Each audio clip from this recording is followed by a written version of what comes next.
তো হ্যালো বন্ধুরা, সবাই কেমন আছো? আশা করি সবাই খুব ভালো আছো। কালকে ছিল বোনের জন্মদিন। তো দেখো সবাই খুব মজা করেছি।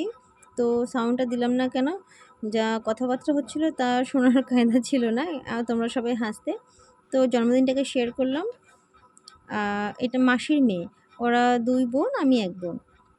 তো এটাই খুব আনন্দ। পুচকিটাকে দেখেছো? কোলের মধ্যে বসে কি মজা করছে। হ্যাঁ, একটু মন খারাপ আছে, তখন মনে হচ্ছে কিছু একটা হয়েছিল। তো এইটা দিদির মেয়ে, ওই মোমবাতিগুলো ধরিয়েছে। ও কেকটা বানিয়েছে, স্পেশালি কেকটা বানিয়েছে, খুব সুন্দর হয়েছে। আর দইয়ের হাঁড়িটা আর কোনো বাটিতে দেওয়া হয়নি, ওকে দই সমেতই মানে হাঁড়ি সমেতই দেওয়া হয়েছে। তো দেখো আমরা সবাই খুব মজা করলাম। তো খুব ভালো লাগলো। এই তো জীবন, এটা ছাড়া আর কোনো কিছু পাওয়া যায় কি? জীবন এটাই থাকবে। আর সব কিছু যেন মানে সব কিছুই থাকবে, ধরো জীবনে এই দিনগুলো তো আর ফিরে আসবে না।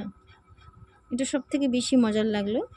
তোমরা সবাই বোনকে খুব মানে উইশ করো যেন খুব ভালো থাকে। আমরাও সবাই আশীর্বাদ করেছি, তোমরাও আশীর্বাদ করো। দেখো কেক কাটছে।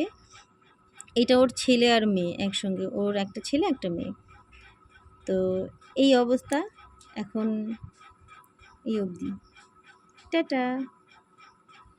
আর তোমরা কিন্তু অবশ্যই জানিও তোমাদের কেমন লেগেছে, কমেন্ট করে জানিও। সে একটু রাগ করেছে দেখো, তার জন্য কেক খাবে না। তো এখানে আছে ছেলে, মা এখানে বসে আছে, মাকে একটু তুলে দিলাম ছবি। এই স্মৃতিটা থেকে যাক। সবাই খুব ভালো থেকো আশা করি।